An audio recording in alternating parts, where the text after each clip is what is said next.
문자를 프리즘 삼아 성장의 혼란과 명쾌함을 비추고 이야기를 배삼아 가보지 못한 인생의 기슭으로 건너갑니다. 이번에 공유할 오리지널 이야기는 다음과 같습니다. 시댁은 저에게 80억 원의 지참금을 내놓으라 강요했고 6명이 합세하여 저를 때려 병원에 입원시켰습니다. 의식을 잃기 전 저는 전화 한 통을 걸어 저를 구했습니다. 다음 날 남편이 의기양양하게 신혼방문을 열었을 때 경찰서장인 오빠의 단 한마디에 시댁 식구 전원이 체포되어 망연자실했습니다. 제 이름은 이서연입니다. 오늘은 제가 박씨 집안에 시집 온 지 3개월하고도 7일째 되는 날입니다. 저는 제가 사랑과 결혼했다고 대학 캠퍼스에서 저에게 다정하게 굴고 제 평생을 지켜주겠다고 맹세했던 그 남자 박지훈과 결혼했다고 믿었습니다. 하지만 지금 저는 온몸에 극심한 통증을 느끼며 박씨 집안의 강남 고급 빌라 그 차갑고 비싼 대리석 바닥에 몸을 웅크리고 있습니다. 의식은 바람 앞에 촛불처럼 언제 꺼질지 모르는 상황입니다. 주위에는 6사람이 서 있습니다. 제 남편 박지훈, 시아버지 박만덕, 시어머니 김영자, 그리고 지훈 씨의 형인 아주버님 박강우, 형님 최미숙, 그리고 늘 저를 안이 꼽게 보던 시누이 박지아까지 그들은 더 이상 평소처럼 거짓 미소를 띤 가족이 아니었습니다. 탐욕에 이성을 삼켜버린 눈에 녹색빛을 뿜는 굶주린 늑대물이었습니다. 공기 중에는 역겨운 혼합된 냄새가 가득했습니다. 고급 디퓨저의 달콤한 잔향, 시아버지의 독한 시가 냄새, 그리고 제 이마의 상처에서 흘러나오는 비릿한 피 냄새까지. 이서연, 좋은 말로 할 때 들어. 시어머니 김영자의 날카로운 목소리가 칼날처럼 제 고막을 긁었습니다. 그 80억 원은 원래 우리 박씨 집안 돈이야. 네가 우리 집에 시집 왔으니 너도 내 돈도 전부 우리 박씨 집안 것이라고. 당장 비밀번호랑 OTP 생성기 내놔. 제 80억 원의 지참금, 그것은 돌아가신 부모님께서 평생의 심혈과 지혜를 다해 저를 위해 남겨주신 마지막 보루였습니다. 성공한 사업가셨던 부모님은 불의의 사고로 일찍 세상을 떠나셨고 저에게 끝없는 그리움과 함께 남은 것은 제 남은 인생을 걱정 없이 살게 해줄 이거에게 예금이었습니다. 결혼 전 지금은 서울지방경찰청의 총경인 오빠 이서준은 제게 신신당부했습니다. 이 돈은 제 마지노선이며 절대 박씨 집안에 넘겨서는 안 된다고 말입니다. 오빠는 박씨 집안의 화려한 겉모습 뒤에 어떤 탐욕이 숨겨져 있는지 너무나 잘 알고 있었습니다. 저는 지훈 씨의 사랑으로 그들을 천천히 감화시켜 저와 제 돈은 별개라는 것을 이해시킬 수 있을 거라 생각했습니다. 하지만 저는 너무 순진했습니다. 이 3달 동안 박씨 집안은 처음에 예의 바른 태도에서 시작해 슬쩍 떠보는 단계를 거쳐 이제는 본색을 드러냈습니다. 그들의 목표는 단 한 번도 변한 적이 없었습니다. 바로 군침도는 제 지참금이었습니다. 서연아, 말 좀 들어. 지훈 씨가 몸을 낮춰 한때 저를 매료시켰던 다정한 목소리로 말하려 했습니다. 하지만 그의 눈 밑에 깔린 참을 수 없는 조급함과 탐욕이 그를 배신했습니다. 돈 좀 내놔. 집안이 어려운 상황을 극복하게 도와줘. 아버님 사업에 자금 순환이 필요해. 공사 대금만 들어오면 바로 갚아줄게. 우린 가족이잖아. 가족. 저는 그를 쳐다보았습니다. 심장이 보이지 않는 손에 꽉 쥐어짜이는 듯 숨쉬기조차 고통스러웠습니다. 이 사람이 제가 깊이 사랑했던 남자였습니다. 3달 전 그는 돌아가신 제 부모님 영정 앞에서 부모님을 대신해 저를 잘 보살피겠다고 맹세했습니다. 하지만 지금 그는 가족들과 한패가 되어 제게 주먹질을 하고 있었습니다. 지훈 씨, 저는 힘겹게 입을 열었습니다. 목소리는 제 것 같지 않게 갈라져 나왔습니다. 그건 우리 부모님이 저에게 남겨주신 마지막 돈이에요. 당신은 건드리지 않겠다고 약속했잖아요. 상황이 달라졌어. 시아버지 박만덕이 고급 원목 탁자를 세게 내리쳤습니다. 둔탁하고 큰 소리가 울렸습니다. 그의 살찐 얼굴의 근육이 꿈틀거렸습니다. 지금 집안이 어려운데 네가 박씨 집안 며느리로서 돈을 내는 건 당연한 거야. 경찰 총경 오빠가 있다고 대단한 줄 아나 본데 시집간 딸은 출가회인이야. 내 오빠도 우리 집안일까지 간섭할 수 없어. 맞아요. 신우이 박지아가 팔짱을 끼고 비아냥거리며 거들었습니다. 새언니, 너무 이기적으로 굴지 말아요. 큰오빠랑 형님 좀 봐요. 아버님 사업 때문에 차까지 담보로 잡혔다고요. 언니만 그렇게 많은 돈을 꽉 쥐고 있는 건 나중에 재혼할 때 쓰려고요. 악독한 말들이 독 묻은 칼처럼 이미 만신창이가 된 제 마음에 하나하나 밝혔습니다. 형님 최미숙은 옆에서 말리는 척하며 말했습니다. 서연아, 아버님이 내 돈을 뺏으려는 게 아니라 잠시 빌려 쓰시겠다는 거잖아. 봐, 네가 사람들을 이렇게까지 몰아세우고 있잖아. 그냥 내놓고 끝내. 왜? 일을 이렇게 시끄럽게 만들어? 시끄럽게 만든다고요? 저는 그들의 일그러진 얼굴들을 보며 한없는 비웃음을 느꼈습니다. 누가 소란을 피우고 있는 걸까요? 저는 단지 부모님이 남겨주신 마지막 유산을 지키고 싶었을 뿐입니다. 제가 뭘 잘못했나요? 제가 당신들을 몰아세운 게 아니에요. 저는 현기증과 메스꺼움을 참으며 몸을 일으키려 했습니다. 돈은 제 거예요. 누구도 가져갈 수 없어요. 좋은 말로 할 때 안 듣는군. 아주버님 박강우는 난폭한 사람이라 이미 참을성을 잃은 상태였습니다. 그가 앞으로 다가와 제 정강이 뼈를 그대로 발로 찼습니다. 뼈를 깎는 듯한 고통에 저는 순간 비명을 질렀고 눈물이 걷잡을 수 없이 터져나왔습니다. 형, 때리지는 마. 지훈 씨가 소리쳤지만 그는 신용만 할 뿐 힘을 주어 막지는 않았습니다. 박강우가 침을 뱉었습니다. 안 때리면 정신을 못 차려. 아버님, 이 계집애는 매가 약이에요. 시어머니 김영자도 인내심을 잃고 소리쳤습니다. 뒤져. 몸을 샅샅이 뒤져. 방도 다 뒤집어 엎어. 못 찾을 리가 없어. 명령이 떨어지자 그 6사람은 마치 명령을 받은 악귀처럼 한꺼번에 달려들었습니다. 김영자와 박지아는 제 옷을 거칠게 찢으며 몸에서 신용카드나 OTP 생성기를 찾으려 했습니다. 최미숙은 말리는 척하면서 제 팔을 세게 꼬집었습니다. 박만덕과 박강우는 강도처럼 저와 지훈 씨의 침실로 뛰어들어가 서랍과 옷장을 뒤지기 시작했습니다. 서랍은 통째로 바닥에 쏟아졌고 옷장 속 옷들은 사방에 내팽개쳐졌습니다. 심지어 제 보석함까지 강제로 열려 안에 보석들이 마구 뒤져졌습니다. 박지훈, 제 남편, 그는 그저 거기 서서 이 모든 것을 지켜보고 있었습니다. 그의 눈에 망설임이 있었을까요? 아마 아주 잠깐은 있었을지도 모릅니다. 하지만 그 감정은 곧 단얼 위에 서야라는 식의 당연함으로 대체되었습니다. 그는 심지어 저항하려는 저를 향해 낮게 소리쳤습니다. 이서연, 좀 철 좀 들면 안 돼? 꼭 이렇게 집안을 풍비박산 내야겠어? 철 좀 들어라. 저는 이 말을 입안에서 되새겨 보았습니다. 입안 가득 피비린내와 쓴맛만이 남았습니다. 김영자의 거친 손이 제 가슴을 훑다가 제가 속옷 안주머니에 항상 지니고 다니던 작은 OTP 생성기를 만졌을 때 그녀는 의기양양한 비명을 질렀습니다. 여기 있었네. 인연, 아주 깊숙이도 숨겨놨구나. 그녀가 힘껏 주머니를 잡아당기자 어깨가 아파왔고 제 운명이 담긴 그 작은 OTP 생성기는 그녀의 손에 들어갔습니다. 안 돼. 돌려줘. 그 순간 어디서 그런 힘이 났는지 저는 맹렬하게 달려들어 제 것을 되찾으려 했습니다. 그것은 부모님의 피땀이었습니다. 저의 마지막 존엄이자 보루였습니다. 저의 저항은 이미 눈이 뒤집힌 이 짐승들을 완전히 격분시켰습니다. 이게 미쳤나. 박만덕이 침실에서 뛰쳐나와 이 광경을 보고는 그대로 제 뺨을 후려쳤습니다. 윙하는 소리와 함께 제 세상에는 이명만이 남았습니다. 이어서 누군가 저를 밀쳤고 저는 비틀거리며 탁자 모서리에 부딪혔습니다. 허리에 극심한 통증이 느껴졌습니다.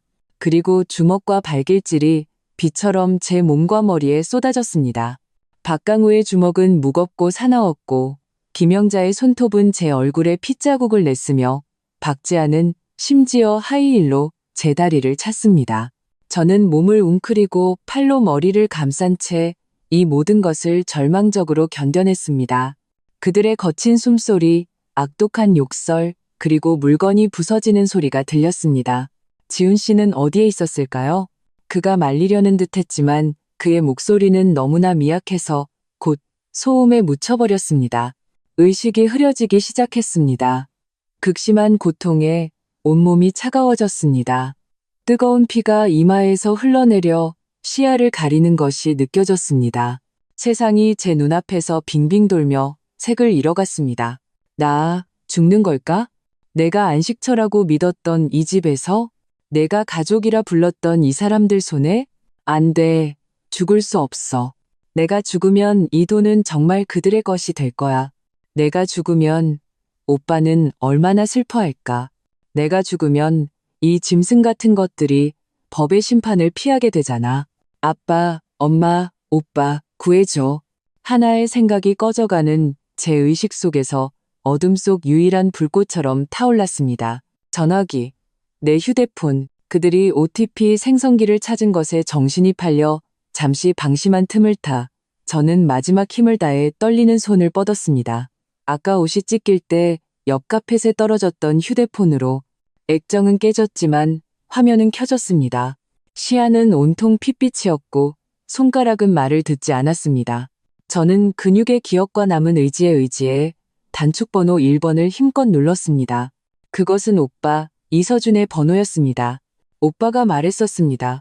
서연아, 무슨 일이 생기든 제일 먼저 1번을 눌러. 오빠는 언제나 내 든든한 버팀목이야. 화면이 잠시 밝아지며 통화 중이라고 표시되는 것 같았습니다. 미약한 뚜뚜 소리가 들렸지만 주위의 소음과 욕설에 거의 묻혔습니다. 제발 받아, 오빠, 제발. 마지막 힘마저 다 빠져나가려 할 때 전화가 연결된 것 같았습니다. 수화기 너머로 아주 희미하게 어쩌면 제 환청일지도 모르는 여보세요라는 소리가 들렸습니다.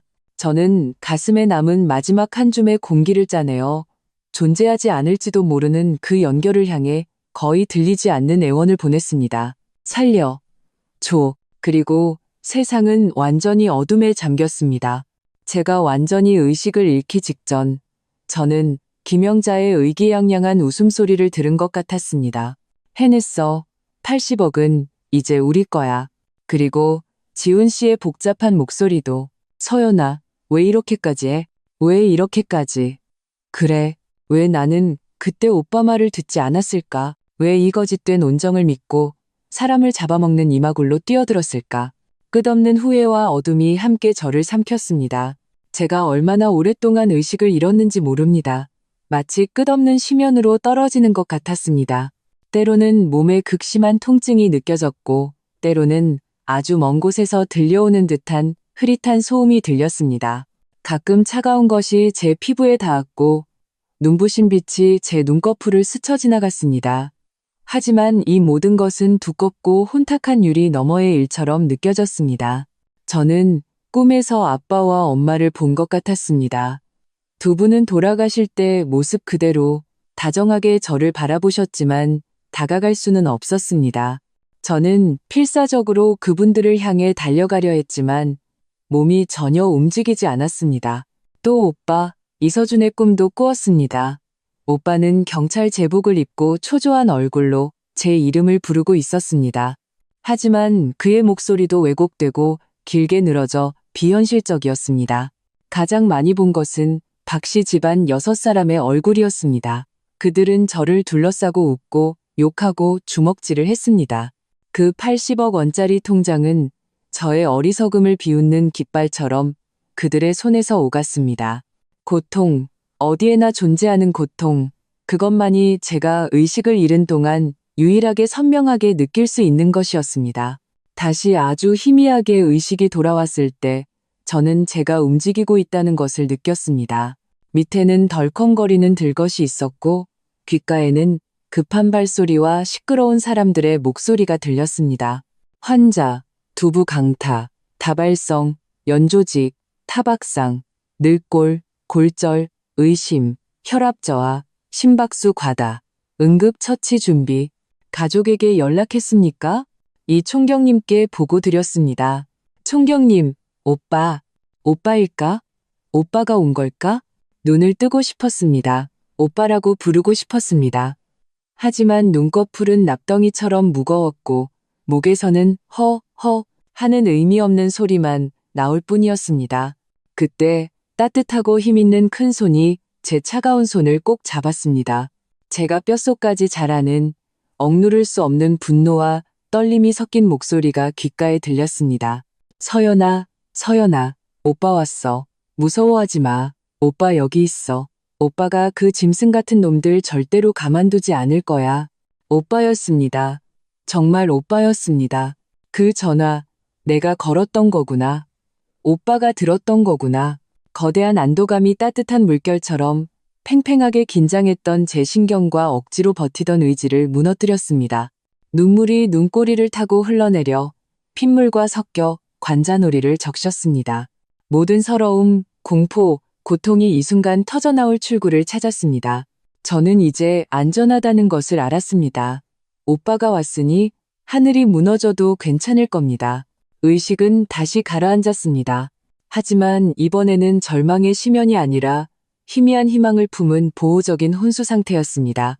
저는 바깥의 모든 일을 오빠가 저 대신 감당해 줄 것이라는 것을 알았습니다. 제가 완전히 긴장을 풀고 깊은 혼수 상태에 빠지기 전 마지막 생각은 이것이었습니다. 박지훈, 박씨 집안, 너희들의 업보가 시작됐어. 한편 박씨 집안의 빌라에서는 아마 다른 연극이 펼쳐지고 있었을 겁니다. OTP 생성기를 손에 쥐고 금은보화를 얻은 양, 그들은 환희에 잠겨 있었을까요? 제 남편 박지훈은 일말의 죄책감이나 불안감을 느끼고 있었을까요? 아니면 이미 의기양양하게 그 80억 원의 용도를 계획하고 있었을까요? 제가 끝없는 어둠과 부서진 꿈속에서 발버둥 치며 수면 위로 떠오르려 했을 때 가장 먼저 감지한 것은 다른 형태의 존재감이었습니다. 차가운 대리석 바닥도 덜컹거리는 들것도 아니었습니다. 비교적 안정적인 지지대였고 제 몸 아래는 소독약 냄새로도 가릴 수 없는 병원 특유의 침대 시트 감촉이었습니다. 그리고 소리, 박씨 집안 빌라의 아기의 찬 소음이 아닌 기계의 규칙적인 삑삑 소리, 멀리서 들려오는 흐릿한 발소리와 대화 소리. 이 소리들은 기묘하게도 안전한 배경음을 형성했습니다. 하지만 그 뒤를 이어 더 구체적이고 무시할 수 없는 고통이 밀려왔습니다. 머리는 깨질 듯했고 둔한 통증이 현기증과 함께 몰려왔습니다. 맞고 부딪혔던 몸의 모든 부위가 날카롭거나 둔중한 항의를 보내왔습니다. 목은 불이 난 듯 타들어갔고 가벼운 숨을 쉴 때마다 가슴과 배에 극심한 통증이 느껴져 꿈속에서 들었던 것처럼 정말 늑골에 문제가 생긴 건 아닌지 의심하게 했습니다. 눈을 뜨려고 애썼습니다. 눈꺼풀이 용접이라도 된 듯 무거워 겨우 실눈만 뜰 수 있었습니다. 희미한 빛이 쏟아져 들어와 눈이 시려 다시 감아버렸습니다. 한참을 적응한 후에야 다시 시도했습니다. 시야가 점점 선명해졌습니다. 하얀 천장, 심플한 천장 등 옆에는 수액팩이 걸려 있고 투명한 액체가 가느다란 관을 통해 제 손등의 정맥으로 한 방울씩 떨어지고 있었습니다. 눈동자를 굴려 주위를 둘러보았습니다. 1인실 병실이었습니다. 환경은 깨끗했지만 차가웠습니다. 창밖은 잿빛이라 새벽인지 황혼인지 분간할 수 없었습니다. 오빠, 오빠는? 공포가 순간 저를 덮쳤습니다. 의식을 잃기 전 그 따뜻한 손과 오빠 여기 있어라는 말이 저의 유일한 구명줄이었습니다. 그것마저도 제가 죽기 전에 환각이었을까요? 저는 힘겹게 고개를 돌려 찾아보려 했습니다. 이 작은 움직임만으로도 머리에 극심한 통증이 와서 저도 모르게 고통스러운 신음소리를 냈습니다. 서연아, 정신이 들어? 기쁨과 지극한 걱정이 가득한 목소리가 즉시 침대 옆에서 들렸습니다. 소리가 나는 쪽을 보니 지금 저에게는 그 무엇보다 중요한 얼굴이 보였습니다. 이서준, 제 오빠. 오빠는 침대 옆 의자에 앉아 있었습니다. 경찰 제복이 아닌 평상복 차림이었지만 눈 밑에는 짙은 다크서클이 있었고 턱에는 수염이 거뭇하게 자라 있었습니다. 몹시 지치고 초췌해 보였습니다. 하지만 저를 보는 그의 두 눈은 핏발이 서 있었고 터져 나올 듯한 분노와 안타까움으로 가득했습니다. 오, 빠. 입을 벌렸지만 나온 소리는 모기 소리처럼 작고 쉬어 있었습니다. 움직이지 마. 말하지 말고. 이서준이 즉시 몸을 숙여 제 어깨를 부드럽게 눌렀습니다. 다른 손으로는 침대 옆 탁자 위에 물컵을 들어 빨대를 꽂아 조심스럽게 제 입가로 가져왔습니다. 일단 물 좀 마셔. 천천히. 따뜻한 물이 타는 듯 아픈 제 목을 적셔주며 잠시나마 안정을 가져다 주었습니다. 몇 모금 마신 후 저는 고개를 저어 충분하다고 표시했습니다. 이서준은 물컵을 내려놓고 다시 의자에 앉아 수액을 맞지 않는 제 다른 손을 꼭 잡았습니다. 그의 손바닥은 따뜻했지만 미세한 떨림이 느껴졌습니다. 몸은 어때? 어디가 특별히 아파? 의사 선생님이 뇌진탕의 다발성 연조직 손상, 그리고 왼쪽 늑골 2대에 금이 갔다고 하더라. 한참 쉬어야 한대. 그의 목소리는 낮고 침착했지만 저는 그 평온함 아래에 거센 파도가 몰아치고 있음을 느낄 수 있었습니다. 금이 갔다고? 저는 눈을 감았습니다. 박강우의 흉악한 발길질, 김영자의 날카로운 손톱, 박지아의 하이힐, 한 장면 한 장면이 걷잡을 수 없이 떠오르며 당시의 고통스러운 기억과 함께 제 몸을 저절로 떨리게 했습니다. 이서준은 즉시 그것을 느꼈습니다. 그의 손이 더 굳게 잡혔고 목소리에는 억누를 수 없는 살기가 배어나왔습니다. 그 짐승만도 못한 것들, 단 한 놈도 용서 못해. 오빠가 맹세할게.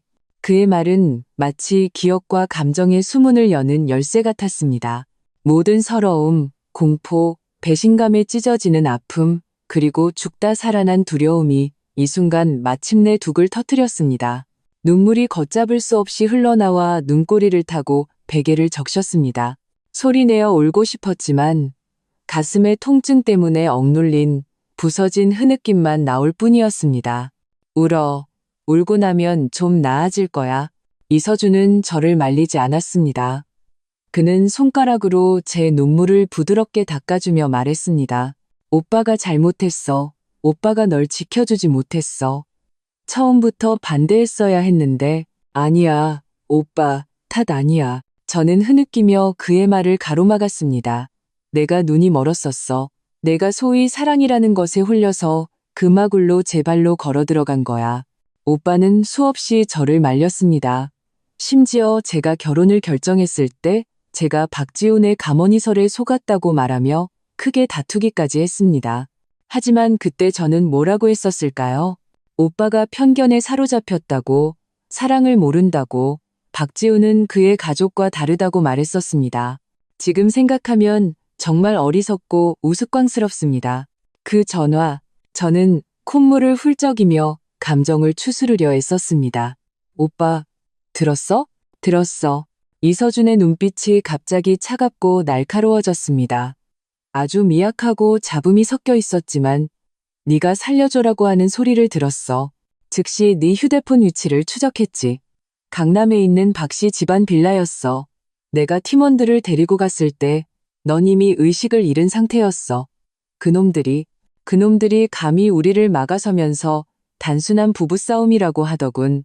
부부싸움, 제 마음속이 얼음장처럼 차가워졌습니다.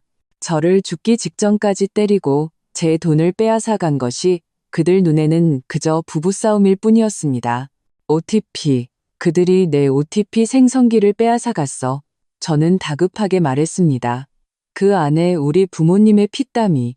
알아. 이서준이 제 손등을 토닥이며 진정하라고 했습니다. 걱정 마. 돈은 못 건드려. 이미 은행에 연락해서 형사사건 연루를 이유로 내 계좌를 긴급 동결시켰어. 네가 직접 가서 조사를 받지 않는 한 그들이 비밀번호와 OTP를 가지고 있어도 단 1원도 인출할 수 없어. 지금 그 OTP는 오히려 그들의 강도 혐의를 입증할 확실한 증거가 됐지. 돈이 동결되었다는 말에 저는 조금 안도했지만 곧 마음이 다시 조여왔습니다. 오빠, 어떻게 했어? 박씨 집안, 그들도 인맥이 좀 있을 텐데. 박만덕은 오랫동안 사업을 해왔고 이런저런 사람들을 많이 알고 있었습니다. 평소에 자기가 아는 고위층이 누구누구라고 자랑하곤 했습니다. 저는 오빠가 제 일 때문에 연루되거나 압력을 받을까 걱정됐습니다. 이서준의 입가에 지독하게 차가운 미소가 걸렸습니다. 그것은 상위 포식자, 절대적인 힘을 가진 자만이 가질 수 있는 자신감과 위엄이었습니다. 인맥? 어디 감히 그 되지만도 못한 것들을 위해 나 이서준에게 인맥 타령을 하는지 한번 봐야겠군. 그는 잠시 말을 멈추고 제 눈을 보며 한자 힘주어 말했습니다. 서연아, 똑똑히 기억해. 지금부터 넌 박씨 집안 며느리가 아니야. 넌 나 이서준의 동생이고 우리 이씨 집안의 딸이야. 널 건드리는 건 나 이서준을 건드리는 거고 우리 집안 얼굴에 먹칠하는 거야. 이 사건은 더 이상 단순한 가정불화가 아니야. 특수강도 중상해를 입힌 고의적 상해 사건이야. 법이 그들에게 어떻게 사람으로 살아야 하는지 가르쳐 줄 거다. 오빠의 말은 정심환처럼 불안에 떨던 제 마음에 단단한 의지처를 찾아주었습니다. 그렇습니다. 저는 혼자 싸우는 게 아니었습니다.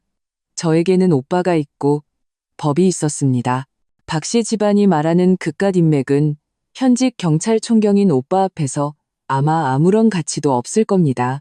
의사 선생님이 넌 아직 안정이 필요하대. 가장 중요한 건 휴식이야. 이서준이 제 이불을 덮어주며 부드러운 목소리로 말했습니다. 바깥 일은 전부 내가 처리할게. 넌 지금부터 몸조리 잘하는 게 내 임무야. 몸이 좀 나아지면 상세한 진술서를 작성해야 해. 손댄 놈들 단 한 놈도 빠져나가게 해선 안 돼. 저는 고개를 끄덕였습니다. 극심한 피로와 고통이 다시 몰려왔습니다. 오빠가 있으니 저는 잠시나마 이 무거운 짐을 내려놓을 수 있었습니다. 저는 눈을 감고 머릿속의 끔찍한 장면들을 애써 떨쳐내려 했습니다. 그러나 평온은 오래가지 않았습니다. 바로 그때 병실 문 밖에서 시끄러운 소리와 실랑이가 들려왔습니다. 들여보내주십시오. 제가 남편입니다. 제 아내를 보러 왔다는데 뭐가 문제입니까? 제가 뼛속까지 잘 아는 하지만 지금은 온몸을 차갑게 만드는 목소리가 들렸습니다. 박지훈. 그가 감히 여기까지 오다니. 이서준의 미간이 순간 찌푸려졌고 얼굴이 물이라도 떨어질 듯 어두워졌습니다. 그는 제게 안심하라는 손짓을 하고는 자리에서 일어나 문으로 향했습니다. 병실 문이 살짝 열리고 저는 오빠의 얼음처럼 차갑고 한치의 온기도 없는 목소리를 들었습니다. 여기 당신 아내는 없소? 안에 누워있는 분은 고의 상해 사건의 피해자 이서연 씨요. 관계자 외에는 접근을 금지하고 피해자의 안정을 방해하지 마시오. 김경희, 이 사람 정리해. 네, 총경님. 젊고 힘있는 목소리가 대답했습니다. 처남, 이게 무슨 뜻입니까? 저 지훈입니다. 서연이는 제, 박지훈의 목소리는 다급함과 감출 수 없는 떳떳하지 못함이 섞여 있었습니다. 무슨 뜻이냐고? 이서준의 목소리가 갑자기 높아졌습니다. 의심할 여지 없는 위험이 실려 있었습니다. 무슨 뜻인지 내 마음이 더 잘할 텐데. 박지훈, 똑똑히 들어라. 그 더러운 속셈 가지고 당장 꺼져. 다시 한번 서연이 근처에 얼씬거리면 너까지 같이 구속시켜버리겠어. 꺼져. 문 밖에서 잠시 밀치는 소리와 박지훈의 억울한 변명이 들렸지만 곧 제압되었습니다. 발소리가 점점 멀어지고 오빠가 문을 닫고 돌아왔습니다. 얼굴에는 아직 분노가 가시지 않은 상태였습니다.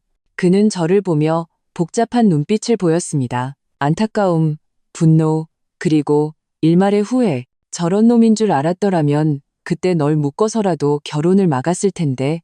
저는 고개를 저었습니다. 다시 눈물이 시야를 흐렸습니다.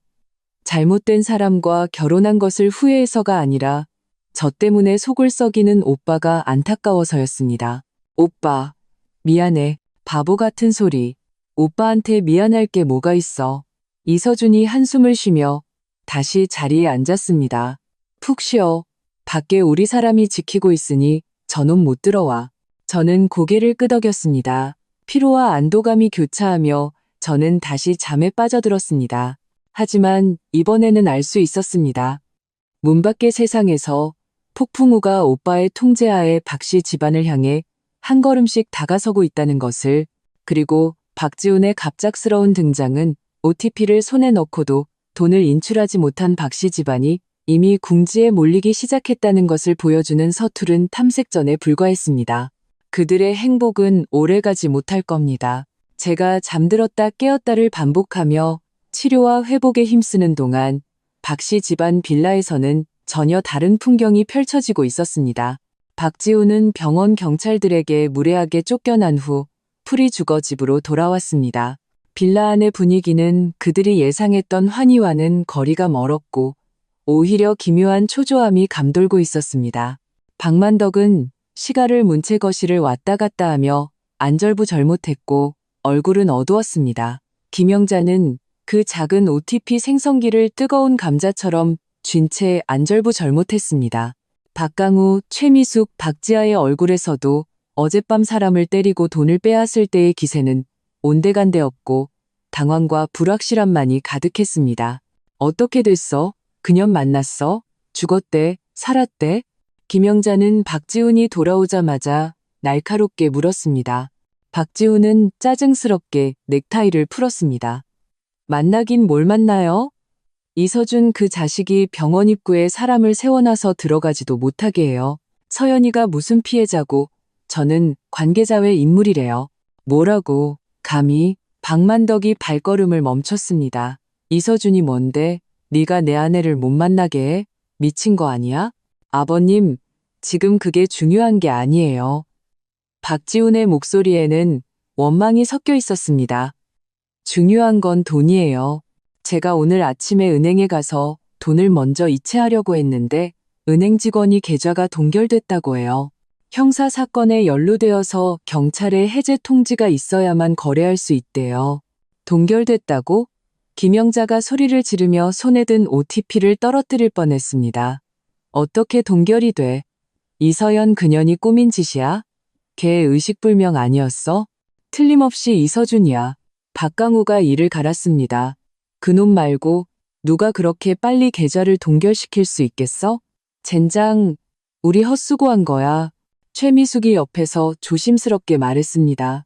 제가 어제 너무 심하게 때리는 거 아니냐고 했잖아요.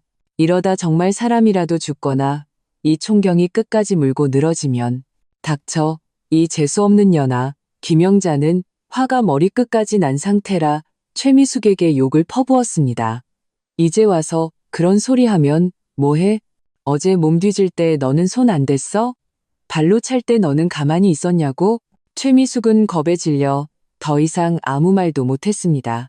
박지아도 불안해졌습니다. 그럼 이제 어떻게 해요? 돈은 못 찾고 새언니는 오빠 손에 있는데 걔가 깨어나서 이상한 소리 하면 우리 감옥 가는 거 아니에요? 감옥?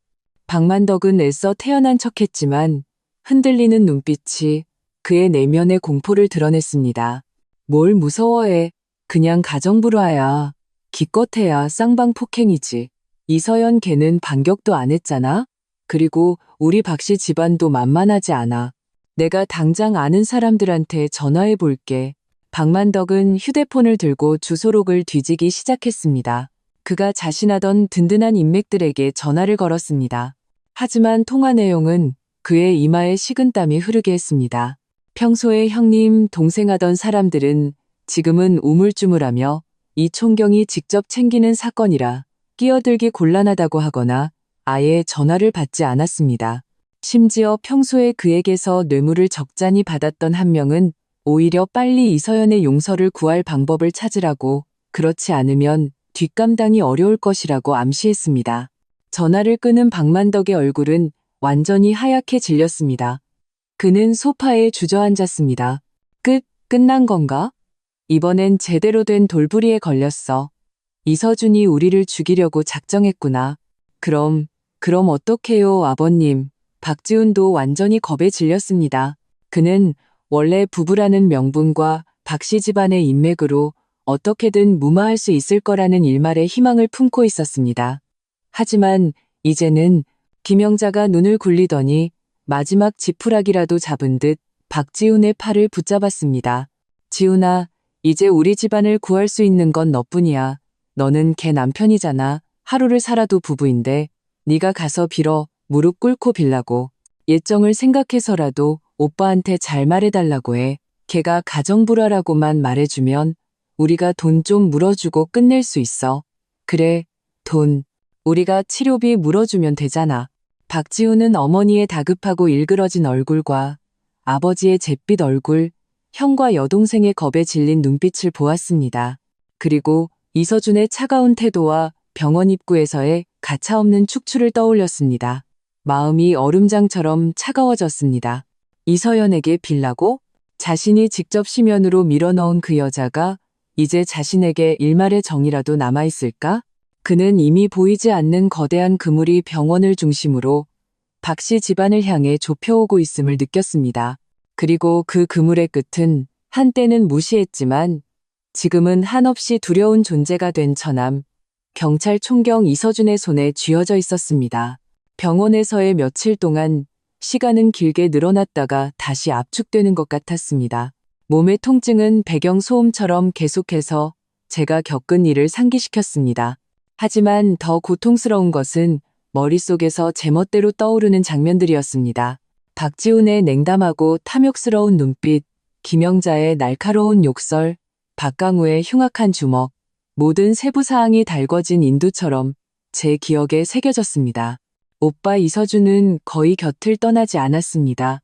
그의 업무용 노트북은 병실 탁자에 놓여 있었고 전화는 끊임없이 울렸지만 통화할 때마다 목소리를 낮춰 병실 밖으로 나가 제가 쉬는데 방해되지 않도록 애썼습니다. 저는 오빠가 저를 위해, 이 사건을 위해 분주하게 움직이고 있다는 것을 알았습니다. 가끔 경찰 제복을 입은 동료들이 들어와 낮은 목소리로 상황을 보고하고 서류를 전달했습니다.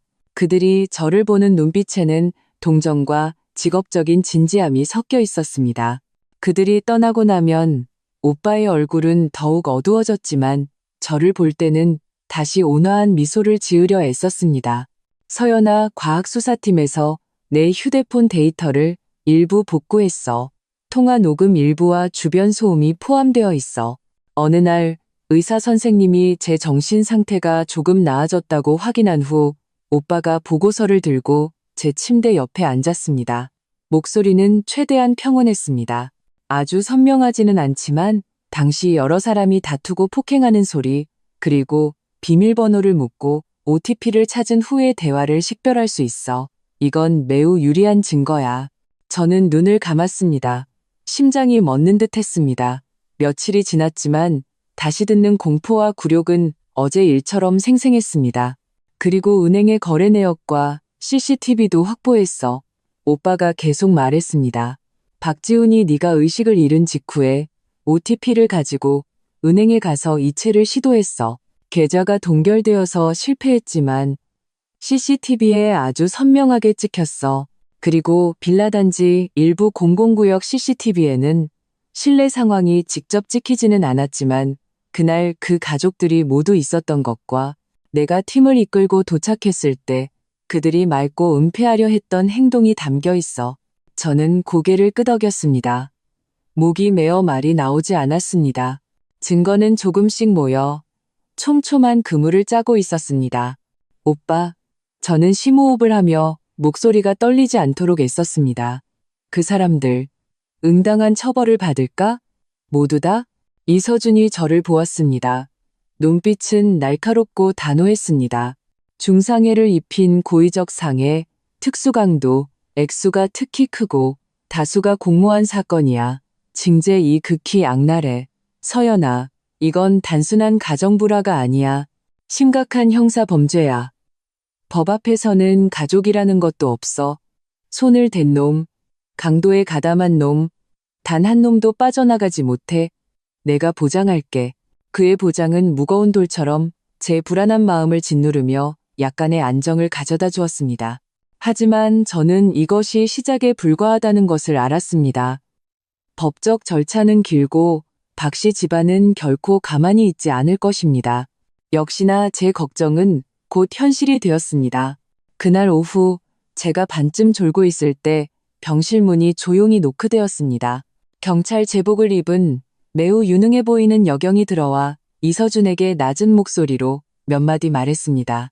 이서준의 미간이 찌푸려졌고 저를 한번 쳐다본 후 여경에게 고개를 끄덕였습니다. 여경이 제 침대 옆으로 와서 부드럽지만 전문적인 어조로 말했습니다. 이서연 씨, 쉬시는데 방해해서 죄송합니다. 박지훈 씨의 어머니 김영자 씨가 밖에서 뵙기를 원하며 소란을 피우고 있습니다. 사과하고 치료비를 전달하러 왔다고 하는데 감정이 격해 보입니다. 어떻게 할까요? 김영자, 사과, 치료비. 저는 거의 비웃음을 터뜨릴 뻔했습니다. 족제비가 달개게 3배하러 옮격인데 무슨 좋은 속셈이 있겠습니까? 그녀의 인색하고 탐욕스러운 얼굴이 OTP를 찾았을 때의 환희와 저를 때릴 때의 악독함과 함께 순식간에 떠올랐습니다. 사과는 아마 돈을 인출할 수 없고 일이 커지자 분위기를 살피러 왔거나 푼돈으로 사건을 무마하려는 속셈일 겁니다. 강한 역겨움이 목구멍으로 치밀어 올라 저는 무의식적으로 이불을 꽉 잡았습니다. 분노와 거부감으로 몸이 미세하게 떨렸습니다. 이서준은 즉시 제 감정을 알아차렸습니다. 그는 일어나 여경에게 말했습니다. 서연이는 안정이 필요하니 아무도 만나지 않는다고 전해 치료비는 감옥에서 쓸 돈이나 마련해 두라고 하고 그의 목소리는 크지 않았지만 의심할 여지 없는 위험이 실려 있었습니다. 여경은 알겠다는 듯 고개를 끄덕이고 밖으로 나갔습니다. 문 밖에서 김영자의 높아진 울음 섞인 행패 소리가 희미하게 들려왔습니다. 내가 내 며느리 보겠다는데 뭐가 문제야? 천륜인데. 당신들이 뭔데 날 막아. 우리는 한 가족이라고. 오해야 다 오해야. 서연아, 어미가 잘못했다. 문 좀 열어다오. 그 목소리는 역겨울 정도로 가식적이었습니다. 가족? 오해? 그녀는 저를 3살짜리 아이로 아는 걸까요? 오빠가 창가로 걸어가 아래를 내려다보았습니다. 얼굴은 차갑게 굳어 있었습니다. 잠시 후 소란스러운 소리가 점점 멀어졌습니다. 아마 경찰에 의해 강제로 끌려나간 모양입니다. 이제 초조해지기 시작했군. 오빠가 침대 옆으로 돌아와 약간의 조롱 섞인 어조로 말했습니다. 강하게 나가니 안 통하니까 이제는 약하게 나오려는군. 사과라니, 그냥 탐색전이자 시간 벌기 수작일 뿐이야. 저는 베개에 기댔습니다. 몸과 마음이 모두 지쳤습니다. 안전한 병실에 누워 있어도 박씨 집안의 그림자는 여전히 끈질기게 파고들려 했습니다. 오빠, 나 그 사람들 중 누구도 보고 싶지 않아. 저는 낮은 목소리로 부탁하듯 말했습니다. 특히 박지훈, 그 위선적인 얼굴을 다시는 보고 싶지 않아. 그의 어떤 변명이나 소위 참회도 듣고 싶지 않아. 그저 내가 바쳤던 감정이 얼마나 값싸고 어리석었는지 느끼게 해서 더 역겹고 비참해질 뿐이야. 알아. 오빠는 이해한다는 듯 고개를 끄덕였습니다. 걱정 마.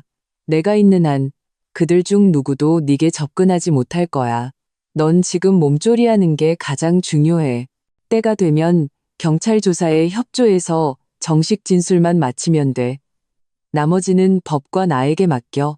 그는 잠시 말을 멈췄습니다. 눈빛에 복잡한 감정이 스쳐 지나갔습니다. 서연아, 힘든 거 알지만 감정과 사실을 분리하려고 노력해야 해. 분노하고 상처받는 건 당연해. 하지만 법 앞에서는 냉정과 증거가 필요해. 넌 강해져야 해.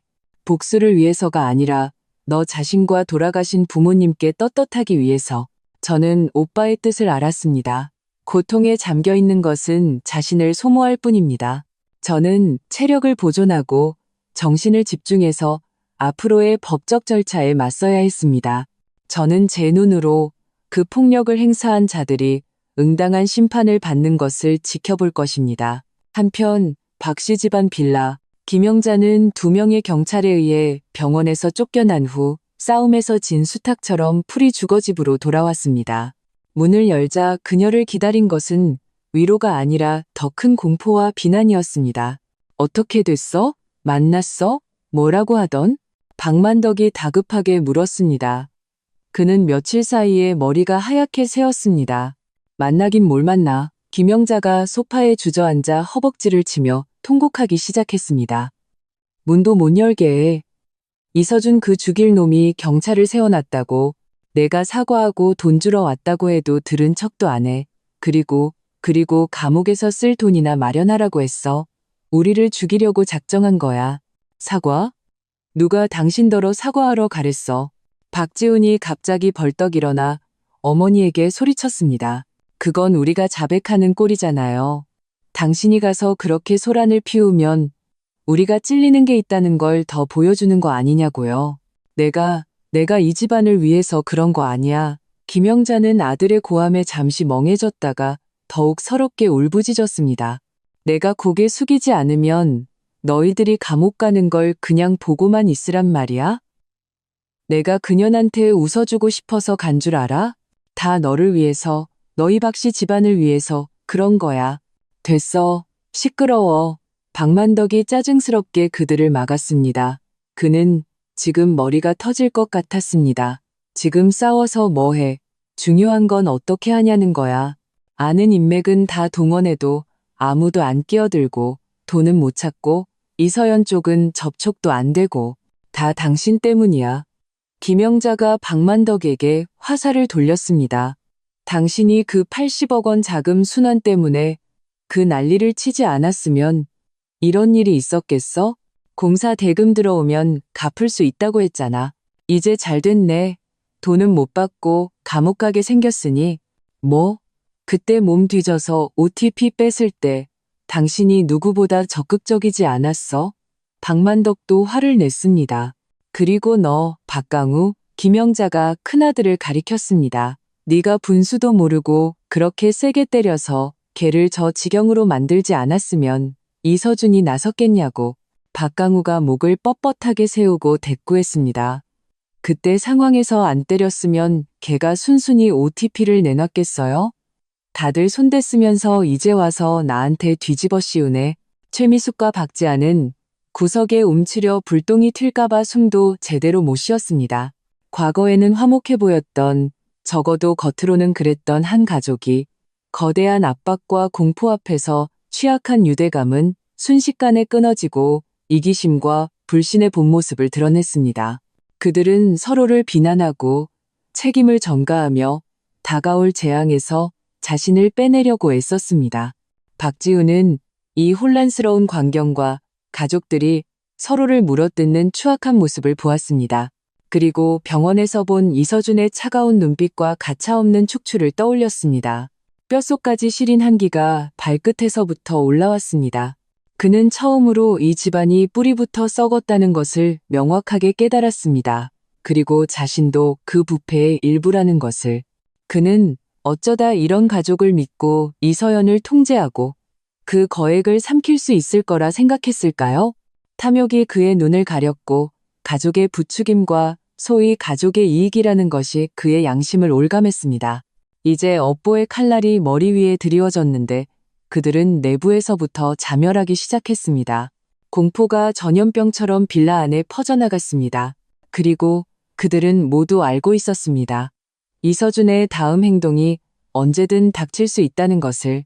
그 경찰서로 향한 전화 한 통은 마치 다모클레스의 검처럼 언제든 그들의 목을 내리칠 준비가 되어 있었습니다. 병실에서 저는 오빠가 후속 증거 수집과 법의학적 감정 절차를 준비하는 것을 들으며 마음이 점점 가라앉았습니다. 저는 폭풍우가 힘을 모으고 있다는 것을 알았습니다. 그리고 제 쪽 하늘은 오빠가 버텨주고 있었습니다.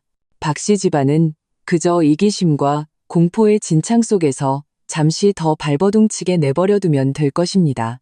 병원에서의 날들은 마치 슬로우 모션 버튼이 눌린 것 같았다. 몸의 통증은 점차 날카로움에서 둔중함으로 변해갔지만 몸을 뒤척일 때마다, 숨을 쉴 때마다 여전히 그 끔찍했던 경험을 상기시켰다.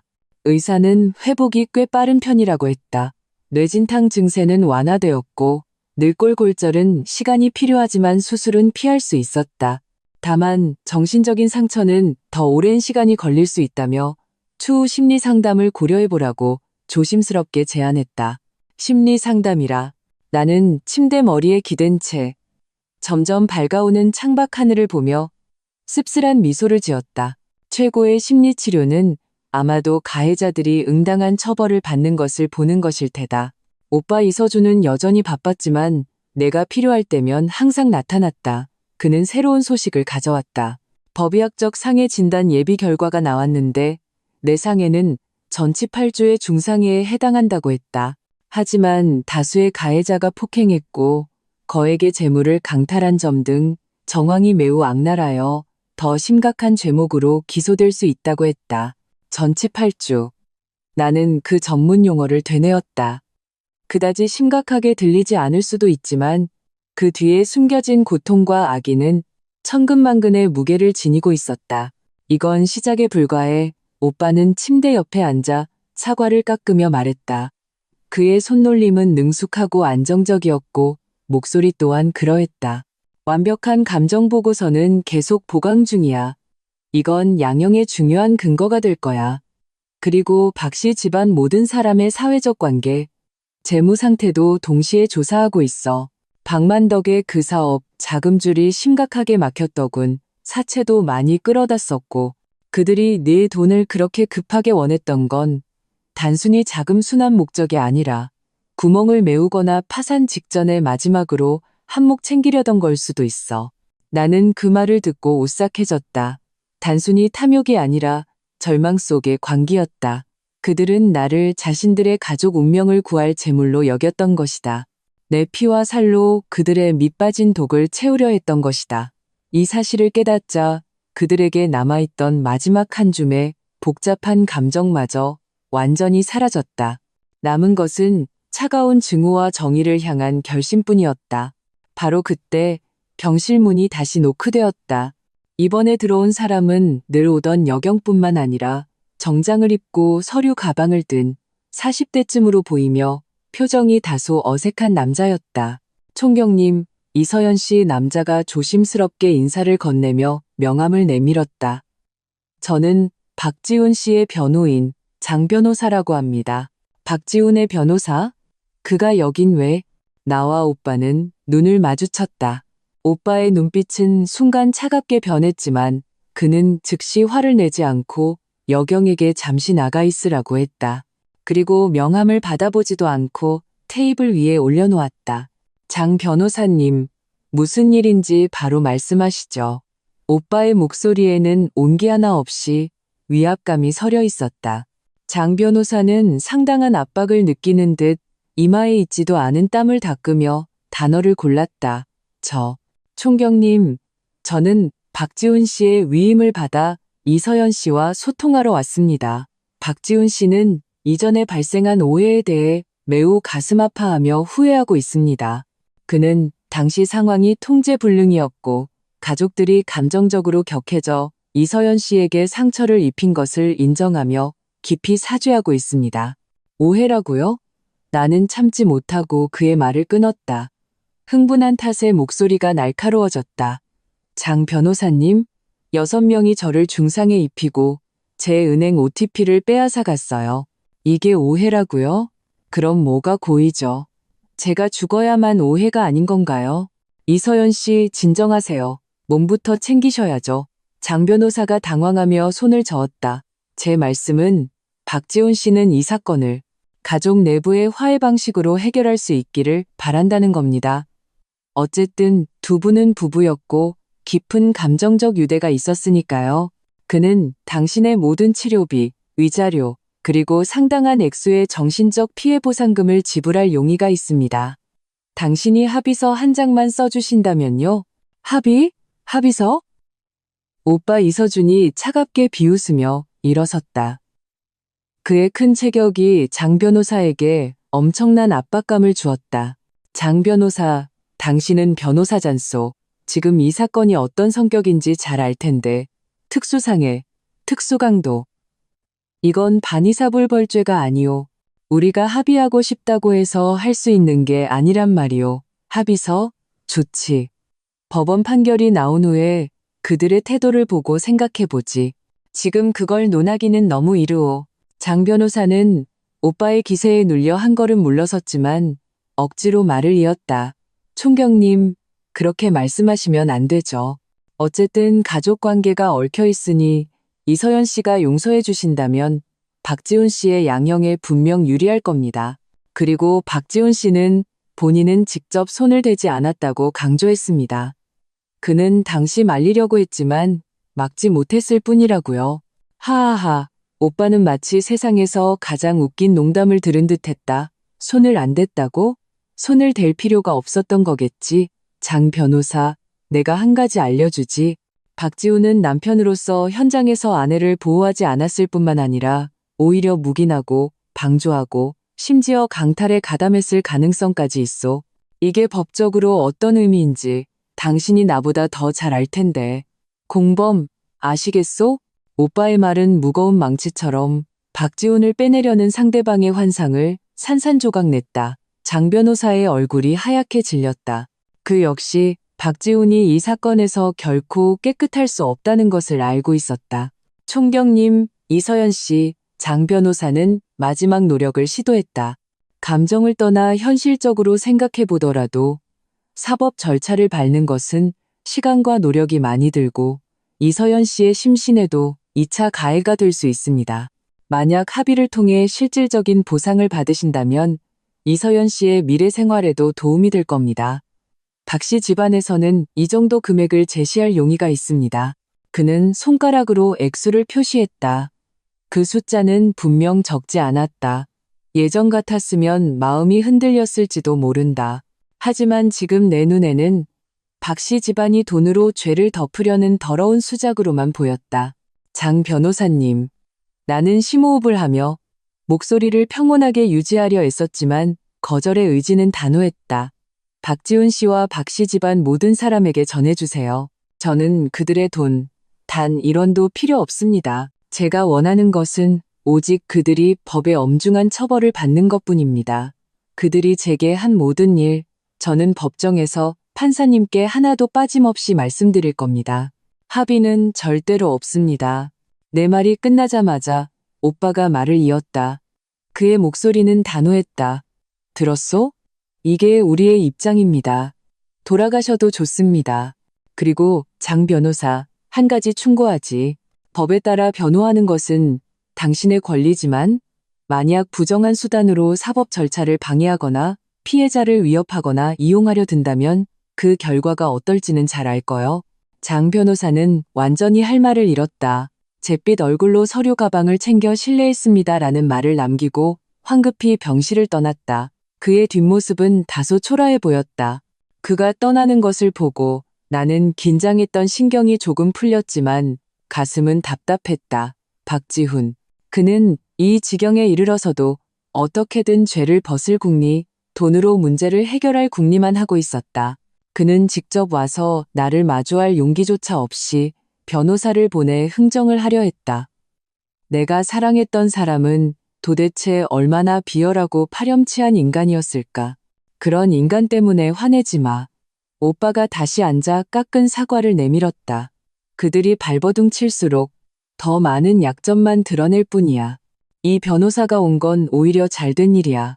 그의 말과 행동이 박 씨 집안이 얼마나 떳떳하지 못하고 절망적인지 증명해줬으니까 걱정 마. 법적 절차는 내가 지켜볼 테니 그들이 빠져나갈 구멍은 없을 거야. 나는 사과를 받았지만 입맛이 없었다. 나는 이것이 싸움의 시작에 불과하다는 것을 알았다. 박 씨 집안은 쉽게 포기하지 않고 분명 다른 방법을 생각해낼 것이다. 하지만 어떤 방법이든 나는 물러서지 않을 것이다. 오빠의 말처럼 박 씨 집안의 절망과 발버둥은 다른 형태로 나타나고 있었다. 장 변호사가 풀이 죽어 박 씨 집안 빌라로 돌아가 상황을 그대로 전했다. 그가 내 절대 불가라는 말과 이서준의 차가운 경고를 전했을 때 거실의 공기는 얼어붙었다. 쓸모없는 놈, 아무짝에도 쓸모없어. 박만덕이 화를 내며 손에 든 찻잔을 바닥에 내동댕이 쳤다. 김영자는 바닥에 주저앉아 통곡했다. 끝났어. 다 끝났어. 그년이 우리를 죽이려고 작정했어. 돈도 부여라니 우리를 감옥에 보내려는 거야. 박지훈은 얼굴이 새하얗게 질려 소파에 주저앉았다. 변호사가 전해온 말은 그의 마지막 희망마저 산산조각 냈다. 이서연의 결심은 생각보다 훨씬 더 단호했다. 이제 어떡해요? 어떡하냐고요? 박지아가 겁에 질려 울기 시작했다. 박 씨 집안은 서로를 비난하며 추악한 본성을 드러냈다. 거대한 압박 앞에서 그들의 유대는 산산이 부서졌다. 이제 방법은 하나뿐이야. 박만덕이 짐승처럼 헐떡이며 말했다. 그는 마지막으로 남은 관기를 눈에 담고 있었다. 가만히 앉아서 당할 수는 없어. 이서연이 말을 바꾸게 하거나 이서준의 약점을 찾아야 해. 그놈이라고 깨끗할까? 그놈 약점만 찾으면 우리가 역전할 수 있어. 이 제안에 모두가 숨을 죽였다. 경찰 총경의 뒷조사를 한다는 것은 불 속으로 뛰어드는 것과 같았다. 그게 가능할까요? 아버님? 박지훈이 망설이며 물었다. 안 돼도 해야 해. 박만덕이 이를 갈았다. 내 남은 인생을 감옥에서 보내고 싶어? 이게 마지막 기회야. 내게 아직 남은 인맥이 있어. 돈을 얼마를 쓰든 뭔가 파내지 못할 리 없어. 더 깊고 거의 미친 듯한 절망과 모험의 분위기가 박씨 집안을 뒤덮었다. 그들은 눈이 뒤집힌 도박꾼처럼 마지막 남은 모든 것을 걸고 파멸이 예정된 도박을 준비하고 있었다. 그리고 나는 병실에서 오빠의 보호 아래 조용히 기다리고 있었다. 나는 먹구름이 몰려오고 있다는 것을 알았지만 태양은 결국 어둠을 뚫고 나올 것이다. 다음 싸움은 더 험난할지 모르지만 나와 오빠는 이미 준비가 되어 있었다. 오빠 이서준은 마치 내 마음속의 파도를 꿰뚫어보는 듯했다.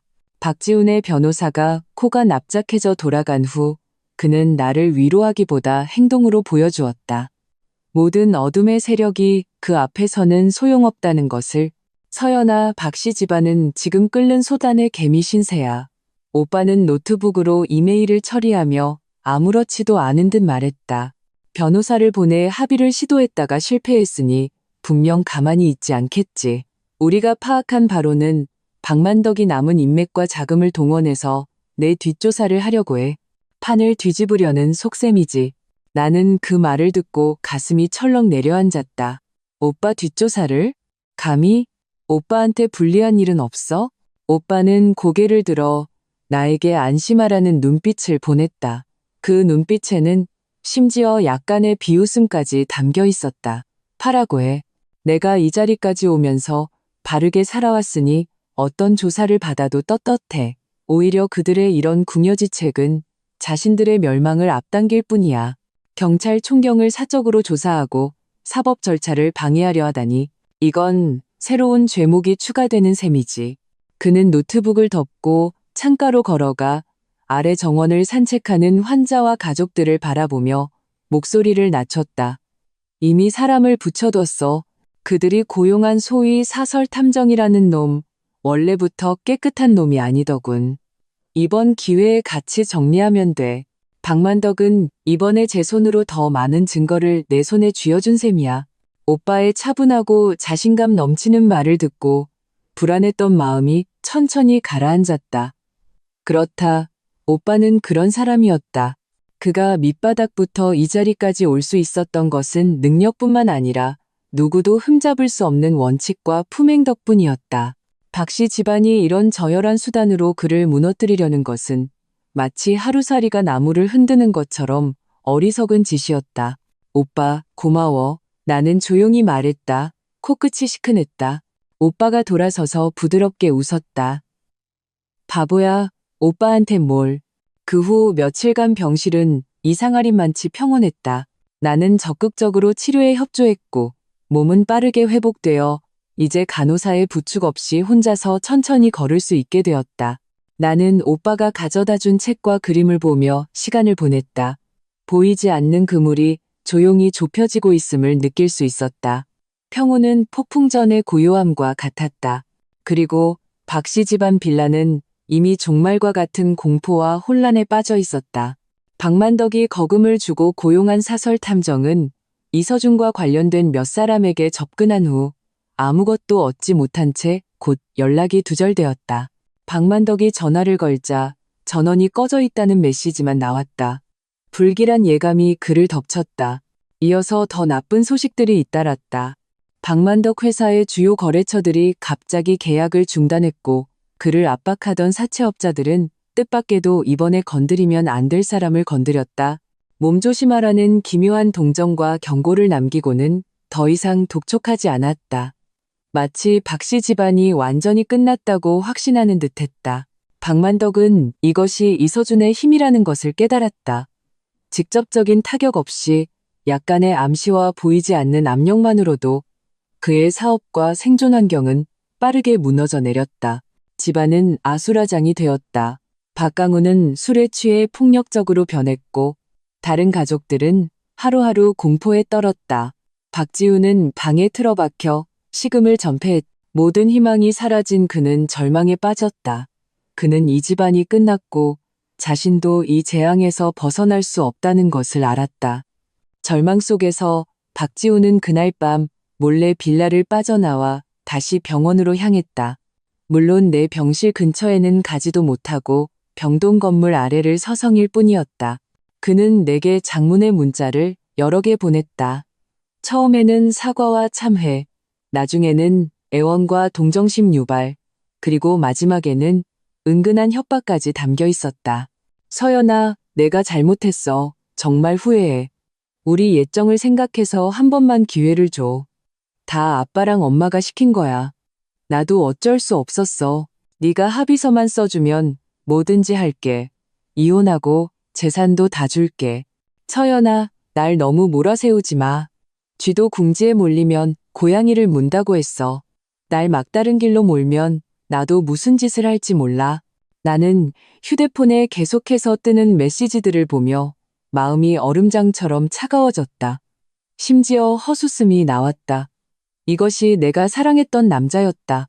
나약하고 이기적이며 책임을 회피하고 궁지에 몰리자 저급한 협박까지 하는 인간.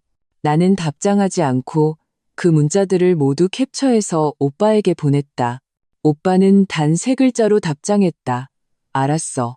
그 평온함 아래 곧 닥쳐올 천둥번개가 예고되어 있었다. 다음 날 아침 오빠가 심각하고 엄숙한 표정으로 내 병실에 왔다. 그의 뒤에는 정장을 입은 낯선 남자 2명이 서 있었다. 서연아, 이분들은 서울중앙지검 검사님들이야. 오빠가 소개했다. 박씨 일가 특수상해 및 특수강도 혐의 사건 초기 수사는 거의 끝났어. 증거는 완벽해. 검찰에서 관련 피의자 전원에 대한 체포영장을 발부했어. 오늘 바로 집행할 거야. 내 심장이 쿵 내려앉았다. 예상은 했지만 그 순간이 실제로 닥치자 형언할 수 없는 복잡한 감정이 밀려왔다. 통쾌함이 아니라 무거운 먼지가 가라앉는 듯한 비애였다. 이서연 씨, 저희는 사건 진행 상황을 공식적으로 알려드리고 조만간 최종 진술 확인 절차에 협조해 주시길 부탁드리러 왔습니다. 검사 중 한 명이 평온한 어조로 말했다. 나는 고개를 끄덕였다. 준비됐습니다. 언제든 협조하겠습니다. 오빠가 나를 보며 말했다. 서연아, 마지막 고비야. 힘내. 나는 심호흡을 하고 그에게 단호한 눈빛을 보냈다. 괜찮아, 오빠. 검사들이 떠난 후 병실에는 나와 오빠만 남았다. 창밖은 날씨가 좋았지만 나는 알고 있었다. 도시의 다른 한편 박씨 집안 빌라 상공에는 이미 먹구름이 끼고 번개가 치고 있다는 것을 그물을 거둘 시간이 왔다. 오빠의 휴대폰이 짧게 울렸다. 그가 화면을 한번 보더니 안도감과 함께 지독하게 차가운 미소를 지었다. 작전 시작됐어. 그리고 그 순간 박씨 집안 빌라에서는 곧 닥칠 재앙을 전혀 눈치채지 못하고 있었다. 문 여세요. 경찰입니다. 묵직한 나무문 너머로 들려오는 감정 없는 냉정한 명령은 빌라 안의 절망적인 분위기를 순식간에 깨뜨렸다. 거실에 있던 모든 사람들은 마치 주문에 걸린 듯 그 자리에서 굳어버렸다. 안 돼, 열지 마. 집에 아무도 없는 척해. 김영자가 미친 듯이 소리쳤다. 엄마, 미쳤어요? 경찰이라고요? 박지훈이 소리쳤다. 그의 말을 증명하듯 밖에서 묵직한 충격음과 함께 문을 강제로 여는 소리가 들려왔다. 끝났어. 다 끝났어. 박만덕이 다리에 힘이 풀려 주저앉았다. 박강우는 잿더리를 집어들고 소리쳤다. 젠장, 그냥 싸우자. 바로 그 순간 쾅 하는 거대한 소리와 함께 견고했던 현관문이 전문 장비 앞에서 종잇장처럼 부서지며 열렸다. 순식간에 제복을 입은 경찰들이 거실로 쏟아져 들어와 모든 출구를 통제했다. 선도의 선 경관이 체포영장을 내보이며 우렁찬 목소리로 외쳤다. 박만덕, 김영자, 박강우, 박지훈, 최미숙, 박지아, 당신들을 특수상해 및 특수강도 혐의로 체포합니다. 증거는 명백하며 저항은 무의미하니 조사에 협조하시오. 차가운 수갑이 조명 아래 번쩍였다. 안 돼. 날 잡아갈 수 없어. 내가 누군지 알아. 박만덕이 마지막 발악을 했지만 경관은 냉정하게 그의 말을 끊었다. 누구를 알든 소용없소. 법 앞에서는 모두가 평등하오. 경찰 2명이 힘없이 주저앉은 박만덕을 일으켜 세워 철컥 소리와 함께 수갑을 채웠다. 아악, 김영자가 비명을 지르며 바닥에 드러누우려 했지만 여경에게 깔끔하게 제압당했다. 박강우는 저항하려 했지만 순식간에 바닥에 눕혀져 수갑이 채워졌다. 최미숙과 박지아는 이미 넋이 나가 울며 주저앉아 있다가 여경에게 일으켜 세워져 수갑이 채워질 때 거의 서 있지도 못할 정도로 몸을 떨었다. 박지우는 저항하지 않았다. 그는 그저 서서 평소에 위세를 떨치던 부모와 형제들이 개처럼 끌려나가는 모습을, 한때 부와 지위의 상징이었던 이 집이 이제 그들의 감옥이 된 것을 지켜보았다. 그의 얼굴에는 아무 표정 없이 잿빛 절망만이 가득했다. 수갑이 그의 손목에 채워지는 순간 그는 눈을 감았다. 두 줄기 탁한 눈물이 뺨을 타고 흘러내렸다. 후회일까, 공포일까, 모든 것이 너무 늦었다. 경찰들은 신속하게 그들을 밖에서 대기하던 경찰차에 차례로 태웠다. 이웃들이 멀리서 수군거리며 구경하고 있었다. 한때 잘나가던 박씨 집안은 이렇게 극도로 불명예스러운 방식으로 완전히 몰락했다. 병실에서 내 휴대폰이 진동했다. 오빠가 건네준 것이었다. 화면에는 짧은 메시지와 함께 흐릿하지만 상황을 알아볼 수 있는 사진 한 장이 있었다. 메시지는 단 한 줄이었다. 임무 완료, 육명 전원 검거. 사진에는 박씨 집안 빌라문 앞에서 익숙한 몇몇 인물들이 경찰에게 붙들려 고개를 숙인 채 경찰차로 향하는 모습이 담겨 있었다.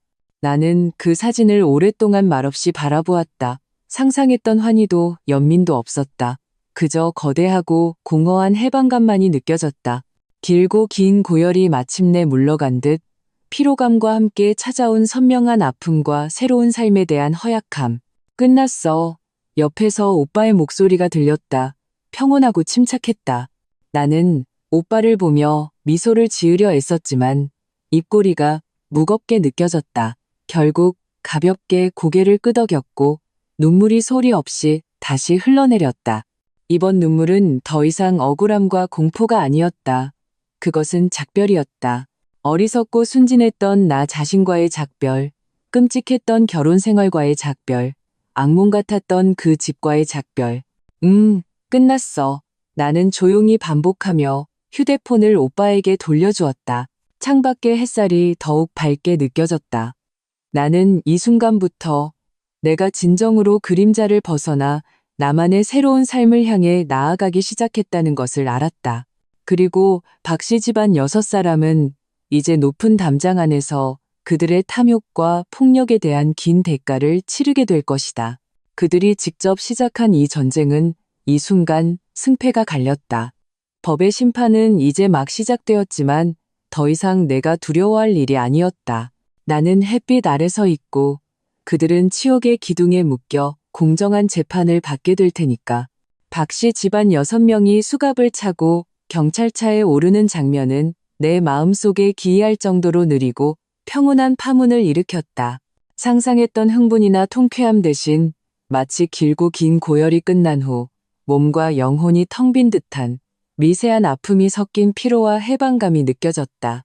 오빠 이서준은 내가 그 사진과 메시지를 본 후 조용히 휴대폰을 거두었다. 그는 더 이상 아무 말도 하지 않고 일어나 따뜻한 물 한 잔을 따라주고 내 등 뒤에 베개를 조정해 주었다. 이런 세심한 배려가 어떤 말보다도 내 마음을 위로했다. 이제 남은 일은 검찰과 법원에서 법에 따라 처리할 거야. 오빠가 다시 앉으며 말했다. 네가 할 일은 몸을 완전히 회복하는 것뿐이야. 나머지는 전문가들에게 맡겨. 나는 고개를 끄덕이며 따뜻한 물을 마셨다. 오빠, 몸이 좀 나아지면 여기를 떠나고 싶어. 나는 창밖의 밝은 하늘을 보며 말했다. 새로운 환경에서 다시 시작하고 싶어. 이 도시는 너무 많은 고통스러운 기억을 담고 있어. 오빠는 놀라지 않았다. 오히려 그의 눈에 안도감이 스쳤다. 좋아. 어디로 가고 싶어? 오빠가 알아봐 줄게. 아니면 잠시 본가에 가서 지내는 건 어때? 나는 고개를 저었다. 바다가 있는 도시로 가고 싶어. 작은 집을 구해서 조용히 지내고 싶어. 그림을 배우거나 베이킹을 하거나 예전에는 그런 걸 좋아했는데 박씨 집에 시집간 후에는 시어머니가 쓸데없는 짓이라고 비웃어서 그만뒀었어. 알았어. 오빠는 단호하게 대답했다. 내가 준비할게. 네가 퇴원할 때쯤이면 모든 게 준비되어 있을 거야. 바로 그때 병실 문이 노크되었고 전에 왔던 여경과 함께 흰 가운을 입은 온화한 인상의 중년 여의사가 들어왔다. 총경님, 이서연 씨. 이분은 임 선생님이시고 저희 경찰청과 협력하는 심리 상담 전문가이십니다. 이서연 씨의 경험을 고려할 때 임 선생님과 이야기를 나눠보는 것이 심신 회복에 도움이 될 것 같아 모셨습니다. 심리 상담 전문가. 나는 오빠를 보았고 그는 격려의 눈빛으로 고개를 끄덕였다. 오빠의 세심한 배려였다. 안녕하세요, 이서연 씨. 임 선생님의 목소리는 부드럽고 안정감을 주었다. 괜찮으시다면 그냥 편하게 이야기 나눠요. 굳이 힘든 이야기를 할 필요는 없어요. 친구처럼요. 나는 그의 진심 어린 눈빛과 오빠의 걱정스러운 표정을 보고 망설임을 떨쳐냈다. 네, 감사합니다. 선생님, 오빠와 여경은 조용히 병실을 나갔다. 임 선생님과의 대화는 생각보다 편안했다. 그는 내게서 억지로 무언가를 캐내려 하지 않고 자연스럽게 내 마음의 긴장을 풀어주었다. 나는 그에게 박씨 집안 이야기 대신 미래에 대한 막연함과 과거와 단절된 듯한 허무함을 털어놓았다. 그는 내 모든 감정 반응이 정상적인 것이라며 자신을 억지로 다그치지 말라고 조언해 주었다. 짧은 대화였지만 마치 한 줄기 맑은 바람이 내 마음의 안개를 걷어주는 것 같았다. 그 후 내 생활은 평온하고 충실했다. 몸은 하루가 다르게 좋아졌고 오빠가 가져다 준 책과 스케치북으로 시간을 보냈다. 임 선생님과의 상담도 정기적으로 이어졌다. 나는 붓으로 내 감정과 창밖 풍경을 기록하기 시작했다. 그 과정에서 마음은 점차 고요해졌다. 그동안 오빠는 가끔 사건 진행 상황을 알려주었다. 박씨 집안 6명은 구속 수감되었고 보석 신청은 기각되었다. 박만덕의 회사는 그가 체포된 후 순식간에 무너졌고 채권자들이 몰려와 자산은 동결되었다. 한때 그들에게 아첨하던 사람들은 이제 모두 등을 돌렸다. 마침내 퇴원 날이 정해졌다. 거의 한 달 만이었다. 퇴원하는 날 햇살은 눈부셨고 오빠가 직접 나를 데리러 왔다. 병원복을 벗고 내 옷으로 갈아입은 후 병원 건물을 나섰을 때 나는 마치 다른 세상에 온 듯한 기분을 느꼈다. 한 달 전 나는 실려 들어왔지만 이제는 내 발로 굳건히 서 있었다. 서연아, 다 끝났어. 오늘부터 새로운 시작이야. 오빠가 차문을 열어주며 말했다. 나는 고개를 끄덕였다. 차는 천천히 병원을 떠났다. 과거는 기억하되 짊어지고 갈 필요는 없었다. 남쪽의 해변 도시는 공기가 따뜻하고 습했다. 오빠가 준비해준 작은 집은 조용하고 아늑했으며 창문을 열면 희미한 파도 소리가 들려왔다. 이곳에는 나를 아는 사람이 아무도 없었다. 나는 매일 자연스럽게 잠에서 깨고 그림을 그리거나 해변을 산책하며 시간을 보냈다. 생활은 단조로웠지만 내 마음은 전례 없는 평온과 치유를 얻었다. 몸의 상처는 희미해졌고 마음의 그림자도 옅어져 갔다. 오빠는 거의 매일 전화를 걸어왔고 나는 남쪽 해변 도시 중 마음에 드는 작은 집을 골랐다. 그러던 어느 날 오빠의 전화가 왔다. 목소리가 조금은 공식적이었다. 서연아, 법원에서 소환장이 왔어. 다음 달 초에 재판이 열릴 거야. 내 심장이 멈칫했다. 올 것이 온 것이다. 나는 그 끔찍했던 과거와 마주하고 내 손으로 마침표를 찍어야 했다. 그것은 가해자를 처벌하기 위함일 뿐만 아니라 나 자신이 진정으로 과거와 작별하고 새로운 삶으로 나아가기 위함이었다. 재판날 날씨는 흐렸다. 법원은 장엄하고 무거운 분위기였다. 오빠는 법원 문 앞에서 밖에서 기다릴게라며 나에게 힘을 주었다. 법정 안 피고인석으로 박씨 집안 6명이 차례로 들어왔을 때 내 숨은 저절로 멎었다. 불과 한두 달 만에 그들은 완전히 다른 사람이 되어 있었다. 박만덕은 허리가 굽고 머리가 하얗게 새었고 김영자는 초췌했으며 다른 이들도 모두 공포와 불안에 떨고 있었다. 마지막으로 박지훈이 들어왔다. 그는 몹시 수척해져 있었다. 그의 시선이 나에게 닿았을 때 그의 눈빛은 충격, 수치심, 절망, 그리고 뒤늦은 고통으로 복잡하게 얽혀 있었다. 그는 내가 지금처럼 비록 야위었지만 단정하고 평온한 모습으로 여기에 있을 줄은 몰랐던 것 같았다. 우리는 잠시 시선을 마주쳤고 그는 뜨거운 것에 댄 듯 황급히 고개를 숙였다. 재판은 절차에 따라 진행되었다. 검사는 병원 진단서, 상해 사진, 은행 CCTV 영상, 복구된 휴대폰 녹음 등 두꺼운 증거 자료를 제시했다. 증거의 사슬은 철통같이 완벽했다. 박씨 측 변호사는 가정불화, 우발적 행동 등을 주장하며 변론했지만 명백한 증거 앞에서 그의 주장은 무력하고 우스꽝스러웠다. 심지어 그는 책임을 박만덕과 김영자에게 떠넘기려 했고 이로 인해 피고인석에서는 서로를 비난하는 추악한 모습이 연출되었다. 나는 그 광경을 차갑고 무심한 마음으로 지켜보았다. 그들의 하찮은 가족에는 이익과 공포 앞에서 여지없이 무너졌다. 마지막으로 재판장이 나에게 진술 기회를 주었다. 법정 전체가 조용해졌다. 나는 천천히 일어섰다. 심장은 빠르게 뛰었지만 목소리는 놀라울 정도로 평온하고 또렷했다. 나는 감정을 쏟아내기보다 객관적인 사실을 명확하게 진술했다.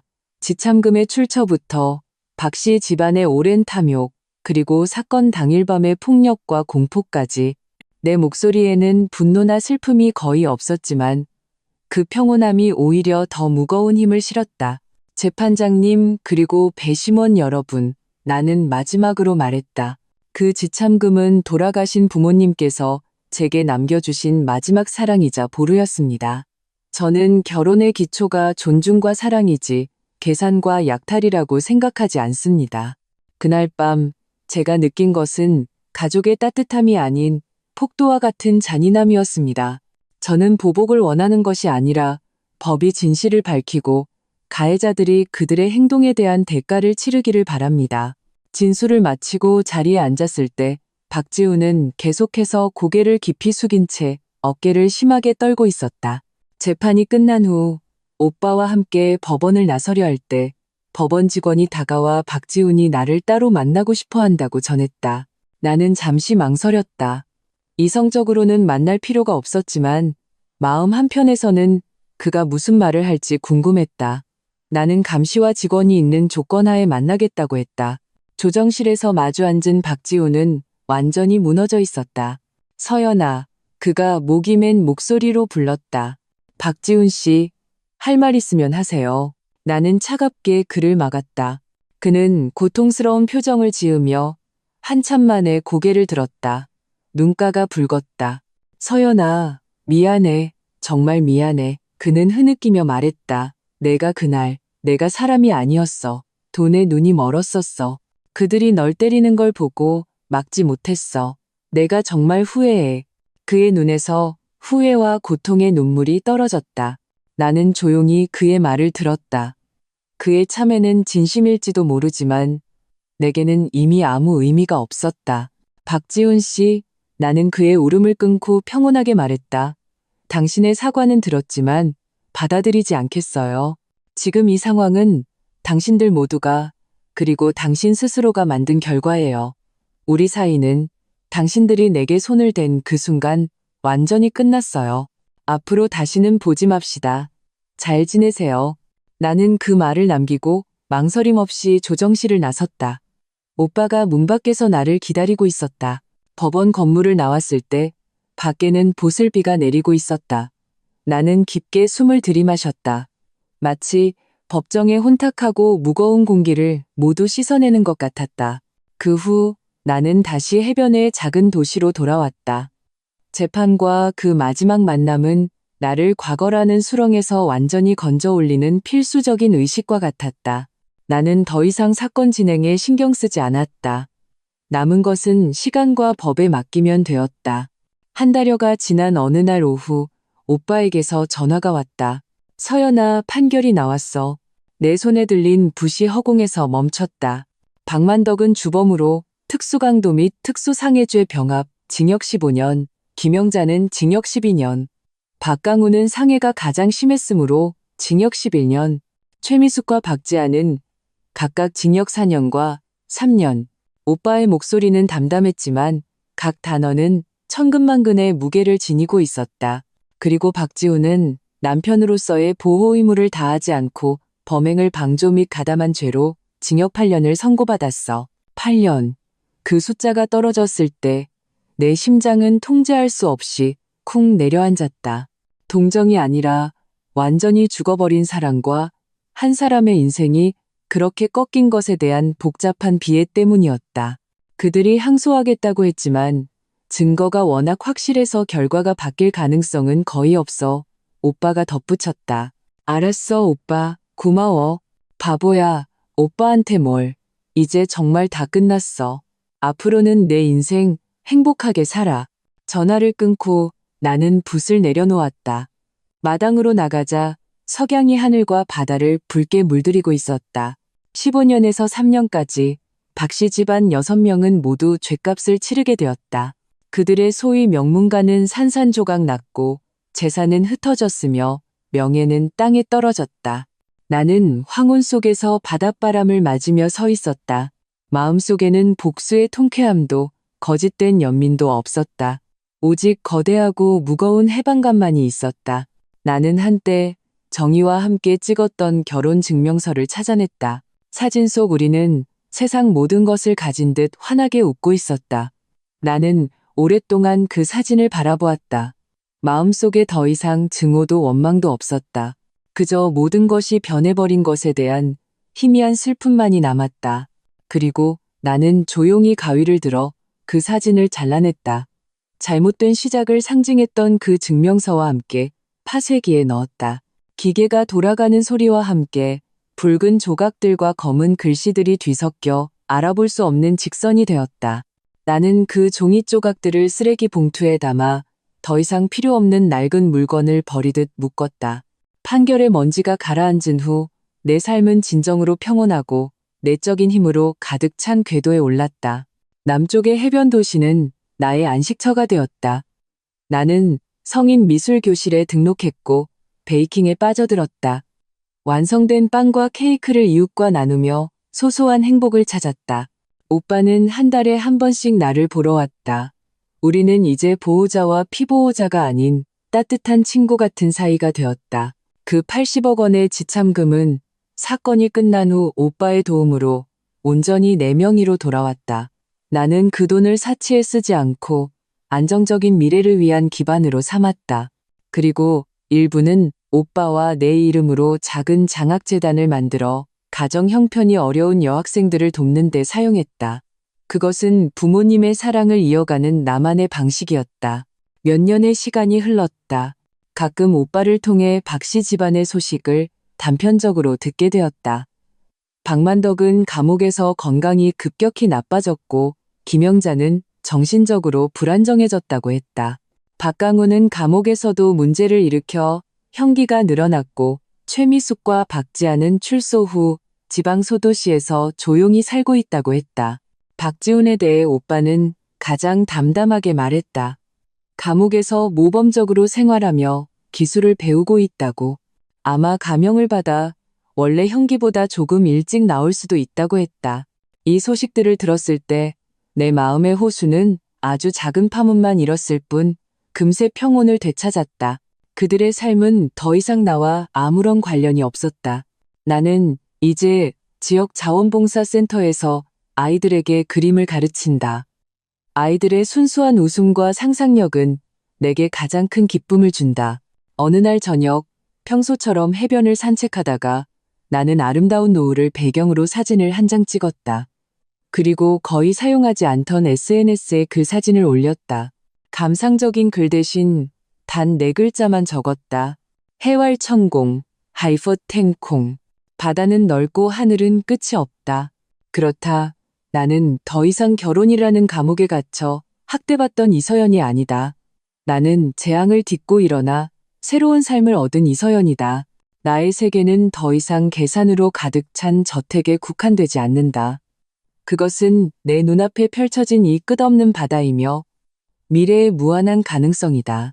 휴대폰을 내려놓고 나는 해안선을 따라 계속해서 걸어갔다. 발걸음은 가볍고 단단했다. 과거의 그림자는 바닷바람에 흩어졌고 미래의 길은 내 발 아래에 펼쳐져 있었다. 나는 앞으로 또 다른 비바람을 만날지도 모른다. 하지만 내 마음은 이미 어떤 폭풍 후에도 맞설 힘을 갖게 되었다. 이것은 동화 같은 해피엔딩이 아니다. 이것은 한 평범한 여성이 끔찍한 상처를 겪은 후 가족의 사랑과 법, 그리고 자신의 용기에 의지해 한 걸음씩 어둠을 벗어나 자신의 삶을 되찾는 현실적인 이야기다. 완벽하지 않지만 진실되고 힘이 있다. 그리고 그것이야말로 삶 자체가 가진 가장 감동적인 모습일 것이다.